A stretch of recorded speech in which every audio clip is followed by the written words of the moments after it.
ഞാൻ ചോദിക്കുകയാ, കഴിഞ്ഞ വിശുദ്ധ റമളാനിൽ അതോ അതിനു മുമ്പോ അതിനു ശേഷമോ എപ്പോഴെങ്കിലും ഒരിക്കൽ ബദ്രീങ്ങൾ എങ്ങനെയാണ് ഈ ലോകത്ത് ഇത്രയധികം സ്മരിക്കപ്പെടുന്നവരായി തീർന്നതെന്ന് നമ്മൾ ചിന്തിച്ചിട്ടുണ്ടോ? നമ്മൾ എപ്പോഴെങ്കിലുമൊക്കെ കേട്ട് കാണും, ബദ്രീങ്ങൾ ബദർ യുദ്ധത്തിൽ സൃഷ്ടിച്ച ഉജ്ജ്വലമായ വിജയം, നേടിയെടുത്ത ഉജ്ജ്വലമായ വിജയം.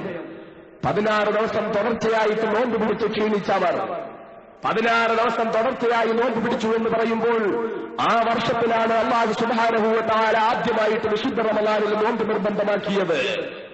വിശുദ്ധ റമളാനിൽ അല്ലാഹു തആല നോമ്പ് നിർബന്ധമാക്കിയ ഹിജ്റയുടെ 2ാം വർഷമായ ആ വർഷത്തിലാണ്, ആ കൊല്ലമാണ് സഹാബാക്കൾ ആദ്യമായിട്ട് നോമ്പ് നോക്കുന്നതിന് മുമ്പ് ഒരിക്കലും ഒരു നോമ്പ് നോറ്റിട്ടില്ല. അതും തുടർച്ചയായി 16 ദിവസം. എന്താ അവരുടെ ഭക്ഷണം? ബഹുമാനപ്പെട്ട സഹാബാക്കളെ സംബന്ധിച്ചിടത്തോളം വിശുദ്ധ റമളാൻ മാസത്തിൽ അവർ 16 ദിവസം തുടർച്ചയായി നോമ്പ് നോറ്റത് ഒരു കീറ് കാരയ്ക്ക, വേറൊന്നും കഴിക്കാനില്ല. എന്നിട്ട് പിന്നെ അത്താഴം വരെ ഒന്നുമില്ല. അത്താഴത്തിന്, ഇടയത്താഴത്തിന് ഒരു ഗ്ലാസ് വെള്ളം, കിട്ടിയാൽ ഒരു ഗ്ലാസ് പാല്, ഇതല്ലാതെ വേറൊന്നുമില്ല. ഈ അവസ്ഥയിലാണ് അവർ നോമ്പ് നോക്കുന്നത്. അങ്ങനെ 16 ദിവസം തുടർച്ചയായിട്ട് നോമ്പ് നോറ്റ് പട്ടിണി കിടന്ന് 16 ദിവസം കൊണ്ട് ക്ഷീണിച്ചവശരായി ഒരു കീറ കാരയ്ക്ക കൊണ്ട് നോമ്പ് മുറിച്ച് വീണ്ടും രാത്രി മൊത്തം ഒന്നും കഴിക്കാനില്ലാതെ കഷ്ടപ്പെട്ട് അത്താഴത്തിൽ ഒരു ഗ്ലാസ് വെള്ളം മാത്രം കുടിച്ചുകൊണ്ട് വീണ്ടും നോമ്പ് നോറ്റ് ക്ഷീണിച്ചവശരായി തളർന്ന് അവരുടെ മുന്നിലതാ നിവർന്നു നിൽക്കാൻ പോലും കഴിയാത്ത അവസ്ഥയില്, ആശ്രയമില്ലാതെ നിവർന്നു നിൽക്കൽ പോലും ബുദ്ധിമുട്ടായ അവസ്ഥയിൽ വിശുദ്ധ റമളാന്റെ 16ാമത്തെ ദിവസം അങ്ങോട്ട് കഴിയാനായപ്പോൾ അവരതാ രണാങ്കണത്തിലേക്ക് ഇറങ്ങാൻ നിർബന്ധിതരാവുകയാണ്. സത്യത്തിനു വേണ്ടി, ധർമ്മത്തിനു വേണ്ടി, നീതിക്ക് വേണ്ടി, അല്ലാഹുവിന് വേണ്ടി, പ്രവാചകന് വേണ്ടി പോരാടാൻ അവർ തീരുമാനിക്കുകയാണ്. അല്ലാഹു റബ്ബുൽ ഇസ്സത്തിന്റെ വിധി വന്നു. മഹാനായ പ്രവാചകൻ ആ വിധി ഓതി കേൾപ്പിച്ചു കൊടുത്തു. അല്ലാഹുവിന്റെ റസൂലിനെ സ്നേഹിക്കുന്ന, അല്ലാഹുവിൽ വിശ്വസിക്കുന്ന സഹാബാക്കളുടെ മുന്നില് അവരോട് പറഞ്ഞു, നമ്മൾ പറന്നു വീണ നാട്ടിൽ ആദർശ പ്രബോധനത്തിന് വേണ്ടി ശ്രമിച്ചപ്പോൾ അവിടുത്തെ കുഫാറുകൾ നമ്മളെ ആട്ടിപ്പായിച്ചു. പറന്നു വീണ നാട്ടിൽ ജീവിക്കാൻ നമ്മെ അനുവദിച്ചില്ല. അവസാനം അവിടെ നിന്ന് നമുക്ക് ഓടിപ്പോരേണ്ടി വന്നു. നമ്മൾ അവിടെ നിന്ന് ഓടിപ്പോന്ന് ഇവിടെ വന്ന് താമസിക്കാൻ തീരുമാനിച്ചിട്ടും ഇവിടെയും സ്വസ്ഥമായി ആദർശ പ്രബോധനം നടത്താൻ നമ്മെ അനുവദിക്കുന്നില്ല. ഇത് നമുക്ക് അനുവദിച്ചു കൊടുത്തുകൂടാ. നമുക്ക് പോരാടുക തന്നെ. നാം അങ്ങിലി പരിമിതമല്ലേ റസൂലേ, നമുക്ക് ആയുധമില്ലല്ലോ റസൂലേ, നമുക്ക് ഭക്ഷണമില്ലല്ലോ റസൂലേ, നമ്മൾ ബുദ്ധിമുട്ടി പോകില്ലേ റസൂലേ? ഇതൊന്നും ചോദിച്ചുകൊണ്ട് സ്വഹാബാക്കള് മഹാനായ പ്രവാചകന്റെ തീരുമാനത്തിന്റെ, റബ്ബിന്റെ വിധിക്ക് മുന്നില് എതിരഭിപ്രായം പറയാൻ തയ്യാറായില്ല. അവരതാ രണാങ്കണത്തിലേക്ക് ഇറങ്ങാൻ പോകുകയാണ്. അല്ലാഹുവിന്റെ റസൂൽ അവരോട് വാക്കുകൊടുക്കുന്ന, ഒരു കാര്യം നിങ്ങൾ ഉറപ്പിച്ചോ, ഈ പോരാട്ടത്തിൽ നിങ്ങൾക്ക് വിജയിക്കാൻ കഴിഞ്ഞാൽ എക്കാലവും യുദ്ധത്തോടെ നമുക്കും നമ്മുടെ സമൂഹത്തിലും ജീവിക്കാൻ കഴിയും. അതല്ല, ഈ പോരാട്ടത്തിലെങ്ങാനും നിങ്ങൾ രക്തസാക്ഷികളായാൽ അടിവാരത്തുകൂടി അരുവിയൊഴുകുന്ന ആരാപത്തിൽ സ്വർഗത്തിൽ നിങ്ങൾക്ക് കടക്കുവാൻ കഴിയും. രണ്ടായാലും ലാഭം തന്നെ കേട്ടോ. അതുകൊണ്ട് പുറകോട്ട് പോകണ്ട, മുന്നോട്ട് പോകാമെന്ന് പറഞ്ഞുകൊണ്ട് മഹാനായ പ്രവാചകന്റെ നേതൃത്വത്തിൽ അവർ രണാങ്കണത്തിലേക്ക് പോകാൻ തയ്യാറാവുകയാ. പക്ഷേ അവരുടെ കയ്യിൽ വാളുകളില്ല, അവരുടെ കയ്യിൽ പരിചകളില്ല, അവർക്ക് കൊഴുത്തുപടിച്ച ഒട്ടകങ്ങളില്ല, കുതിരകളില്ല. ഏതാനും തുരുമ്പിച്ച വാളുകളും ഏതാനും മെലിഞ്ഞ ഒട്ടകങ്ങളും 16 ദിവസം പട്ടിണി നിന്ന തളർന്ന ശരീരവുമായിട്ട് അവർ യുദ്ധം നയിക്കാൻ പോകാനൊരുങ്ങുമ്പോൾ മറുഭാഗത്തെ അവസ്ഥ എന്താ? ആയിരക്കണക്കിന് ശത്രുക്കൾ പടയെടുത്തുകൊണ്ട് വരികയാ. അവരുടെ കയ്യിൽ കൊഴുത്തുപടിച്ച ഒട്ടകങ്ങളുണ്ട്, കുതിരകളുണ്ട്. എത്ര കൊല്ലം വേണമെങ്കിലും യുദ്ധം നടത്തുന്നതിന് ആവശ്യമായ ആയുധങ്ങളുണ്ട്. എത്ര കൊല്ലം വേണമെങ്കിലും യുദ്ധത്തിനായി തങ്ങിയാൽ കഴിക്കാനുള്ള ഭക്ഷണ സാധനങ്ങളുണ്ട്. എല്ലാമായിട്ട് അവരതാ മക്കയിൽ നിന്ന് മദീനയിലേക്ക് ഹുങ്കാരം മുഴക്കി പടയെടുത്തു വരികയാ. പ്രോത്സാഹിപ്പിക്കാൻ ഭാര്യമാര് മക്കളെ യുദ്ധത്തിന്റെ അങ്കണത്തിലേക്ക് ഇറങ്ങുമ്പോൾ നൃത്തം ചവിട്ടി പ്രോത്സാഹിപ്പിക്കാൻ ഭാര്യമാരുണ്ട്, പാട്ടുപാടിക്കൊടുക്കാൻ മക്കളുണ്ട്. എല്ലാവരുമായി തഥാ കുടുംബസഹിതം വരികയാ മദീനയിലേക്ക്. രണാങ്കണത്തിലേക്ക് ഇറങ്ങാനുള്ള തയ്യാറെടുപ്പ്.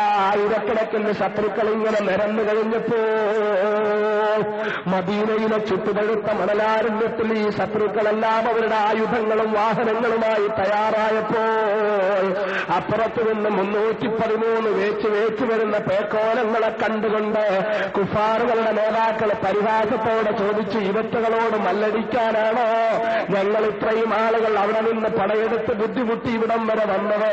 ഇവറ്റകളോട് പോരടിക്കാൻ ഞങ്ങളിൽ നിന്ന് വളരെ തുച്ഛമാളുകൾ മതിയായിരുന്നല്ലോ, എന്തിനാണ് ഞങ്ങളെ ഒക്കെ കൂടി വിളിച്ചുകൊണ്ടുവന്നതെന്ന് നേതാക്കന്മാരോട് ചോദിക്കുന്ന അനുയായികളെ, സാരമില്ല നമുക്ക് പെട്ടെന്ന് കഥ തീർത്തിട്ട് കടന്നു പോകാമെന്ന് പറഞ്ഞിട്ട് എല്ലാവരെയും സമാധാനിപ്പിച്ചു നിൽക്കുമ്പോൾ ആ 313 പേരിതാ വരികയാണ്.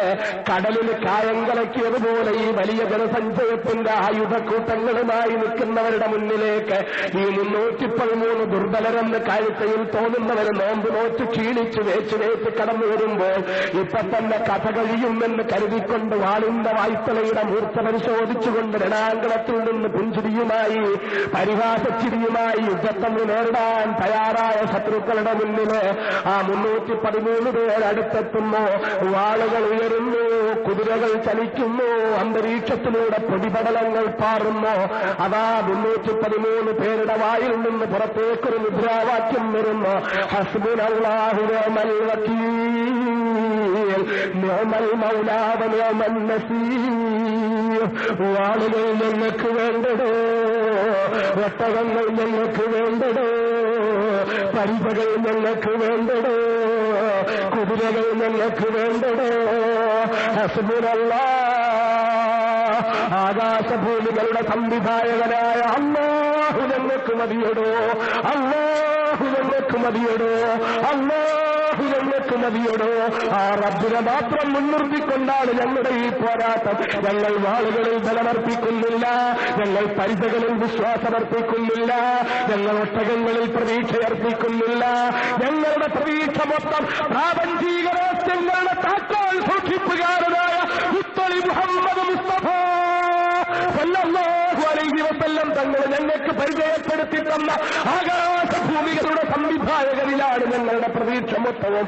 ആ റബ്ബിൽ ഞങ്ങൾ പ്രതീക്ഷ അർപ്പിച്ചുകൊണ്ട് ഞങ്ങളിതാ മുന്നേറുന്നു എന്ന് പറഞ്ഞുകൊണ്ട് ആ 313 പേര് ഏതാനും മിനിറ്റുകൾ രണാങ്കണത്തിൽ പോരടിച്ചപ്പോൾ ചരിത്രത്തിലെ അത്ഭുതം സംഭവിക്കുകയാ. ആയിരക്കണക്കിന് ശത്രുക്കൾ നിർനിമേഷരായി നിശ്ചലരായി അർത്ഥപ്രജ്ഞരായി നോക്കി നിൽക്കയാ. എന്താ സംഭവിക്കുന്നതെന്നറിയാതെ കണ്ണു തല്ലി നോക്കി നിൽക്കുമ്പോൾ അതാ ഹുങ്കാരം വിളക്കി പടയെടുത്ത് വന്ന കുഫാറുകൾ അത്ഭുത സ്തബ്ധരായി നോക്കി നിൽക്കുമ്പോൾ അവരുടെ ഇടയിലേക്ക് അതാ ഹസ്ബുനല്ലാഹ് ഹസ്ബുനല്ലാഹ് ഹസ്ബുനല്ലാഹ് അതൊരു വികാരമായി പടരുകയാണ്. ഹസ്ബുനല്ലാഹ് ഹസ്ബുനല്ലാഹ് ഹസ്ബുനല്ലാഹ് ആ മുദ്രാവാക്യവുമായി അവർ രണാങ്കണത്തിൽ ഏറ്റുമുട്ടുകയാണ്. ശത്രുക്കളിൽ നിന്ന് ധാരാളം പേരുടെ ശിരസ്സത്ത് നിലത്ത് വീഴുകയാണ്. ശത്രുക്കളുടെ ചോര കൊണ്ട് അന്തരീക്ഷം ചുമക്കുകയാണ്. മദീനയുടെ മണൽപ്പടികൾ സഞ്ചാരമണിയുകയാണ്. ബാക്കിയുള്ളവർ തിരിച്ചോടുകയാണ്. ഒട്ടകങ്ങളെ ഉപേക്ഷിച്ചു കൊണ്ടോടുന്നു, കുതിരകളെ ഉപേക്ഷിച്ചു കൊണ്ടോടുന്നു, വാളുകൾ ഉപേക്ഷിച്ചു കൊണ്ടോടുന്നു, ആഹാര സാധനങ്ങൾ ഉപേക്ഷിച്ചു കൊണ്ടോടുന്നു. എല്ലാം ഉപേക്ഷിച്ചുകൊണ്ട് ശത്രുക്കൾ തിരിച്ചു പരക്കം പായുകയാ.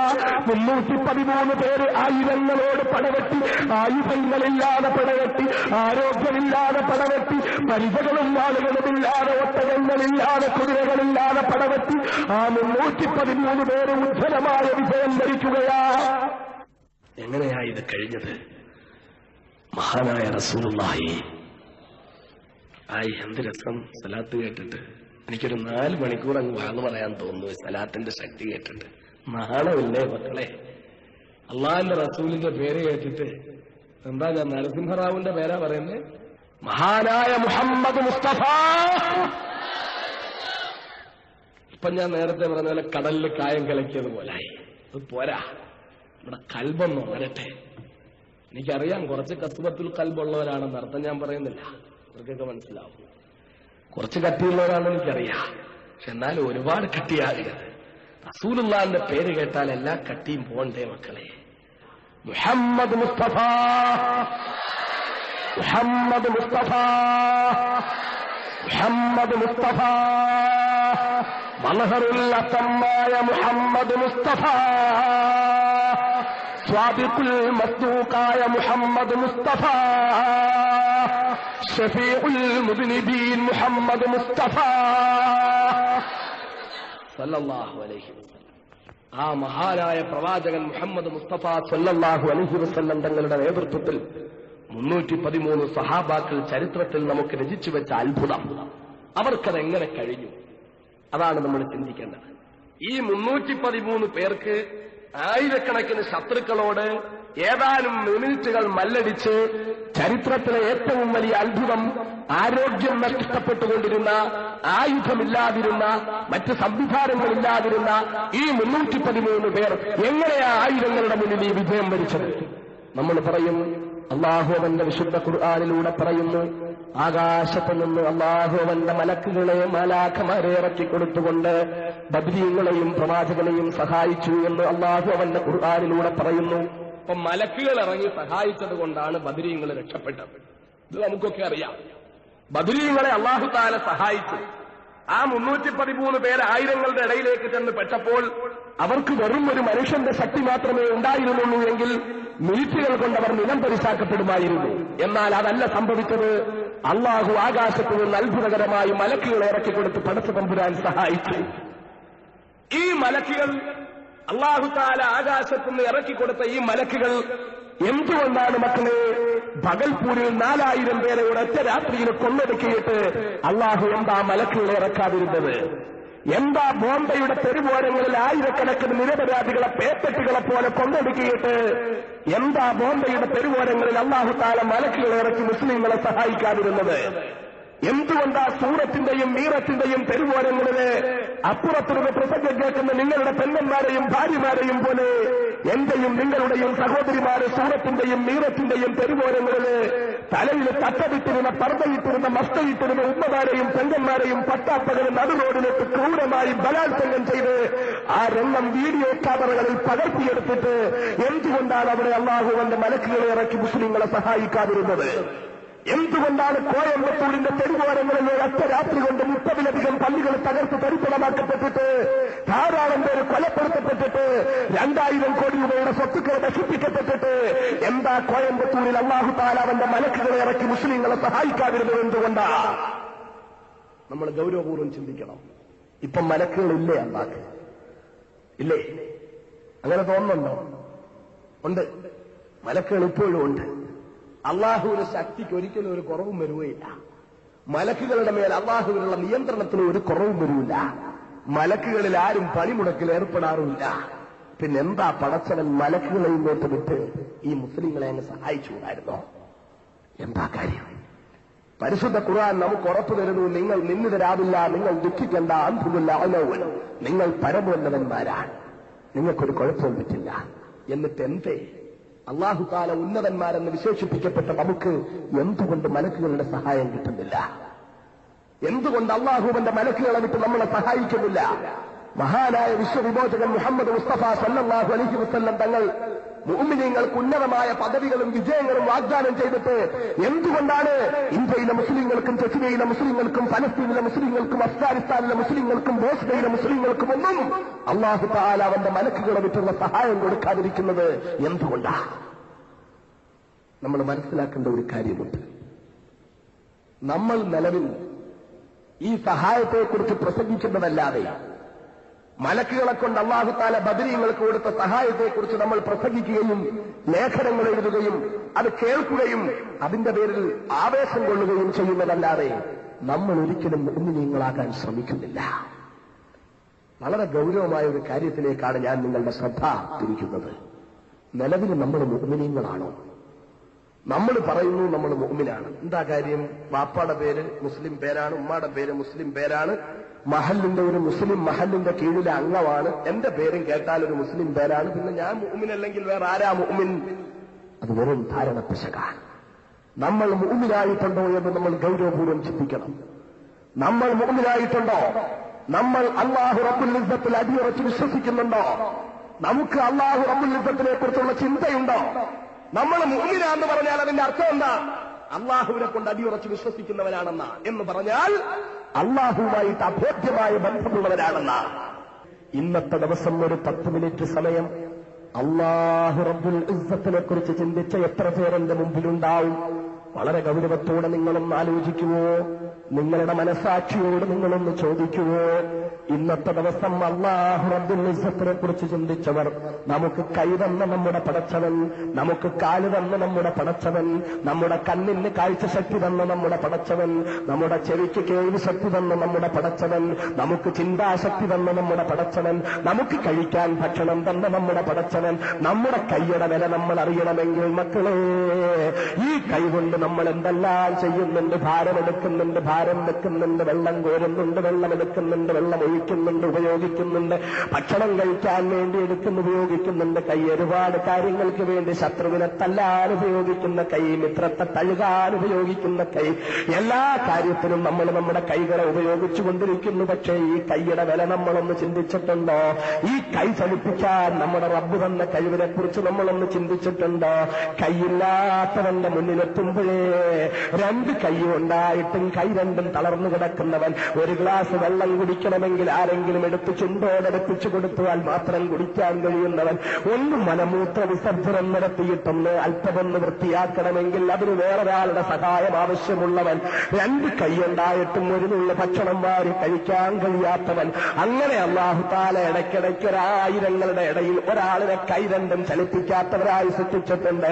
എന്തിനാ റബ്ബ് അങ്ങനെ സൃഷ്ടിച്ചിരിക്കുന്നതെന്നറിയോ? അവനോട് അള്ളാഹ്ക്ക് വിരോധമുള്ളത് കൊണ്ടല്ല മോനെ, അവനോട് റബ്ബിനെന്തെങ്കിലും പ്രത്യേക വൈരാഗ്യമുള്ളത് കൊണ്ടല്ല.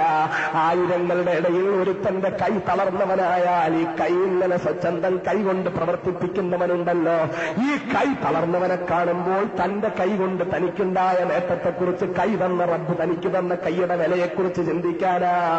എത്ര ആളുകളാ രണ്ട് കണ്ണുമില്ലാത്തവര്, പ്രപഞ്ചത്തിന്റെ സൗന്ദര്യം ആസ്വദിക്കാൻ ഭാഗ്യമില്ലാത്തവര്, തന്റെ സ്വന്തം ഉമ്മായുടെ മുഖത്ത് നോക്കി ഉമ്മ എന്ന മുഖത്തിനെ നോക്കിക്കൊണ്ട് മാതൃത്വം തുളുമ്പുന്ന ഉമ്മായുടെ കണ്ണുകളിലെ ലാളനെ ഏറ്റുവാങ്ങിക്കൊണ്ട് ഉമ്മ എന്ന് വിളിക്കാൻ ഭാഗ്യം കിട്ടാത്ത എത്ര ആളുകളാ. താൻ ജന്മം കൊടുത്ത തന്റെ പൊന്നുമോന്റെ സൗന്ദര്യമെന്ന് കാണാൻ കഴിയാത്ത എത്ര ആളുകളാ. താൻ കഴിക്കുന്ന ഭക്ഷണത്തിന്റെ നിറം എന്തെന്നറിയാൻ കഴിയാത്ത എത്ര ആളുകളാ. ആ ആളുകളുടെ കൂട്ടത്തിൽ അല്ലാഹു തആല നമുക്ക് രണ്ട് കൈ തന്നില്ലേ മക്കളെ, രണ്ട് കണ്ണ് തന്നില്ലേ മക്കളെ? ആ കണ്ണിന്റെ വിലയെക്കുറിച്ച് ഒരിക്കലെങ്കിലും നമ്മൾ ചിന്തിച്ചിട്ടുണ്ടോ? പോകട്ടെ, ഇവിടെ വന്ന് നെല്ലിക്കുഴിയിലെ മദ്രസയുടെ ഉദ്ഘാടനത്തിന് വേണ്ടി സമ്മേളനത്തിന്റെ അങ്കണത്തിൽ വന്നെത്തിയ പ്രിയപ്പെട്ട മുസ്ലിമേ, നീ ഇവിടെ വന്നെത്തിയതിനു ശേഷം എത്രയെത്രയോ നൂറ് വട്ടം നീ മുകളിലേക്ക് ശ്വാസം പിടിച്ച് താഴേക്ക് ഉച്ഛ്വസിച്ചുകൊണ്ടിരിക്കുന്നു. ഈ ശ്വാസോച്ഛ്വാസം നടത്താൻ നിന്റെ റബ്ബ് വന്ന ഭാഗ്യത്തെക്കുറിച്ച് നീ ഒരിക്കലെങ്കിലും ചിന്തിച്ചിട്ടുണ്ടോ?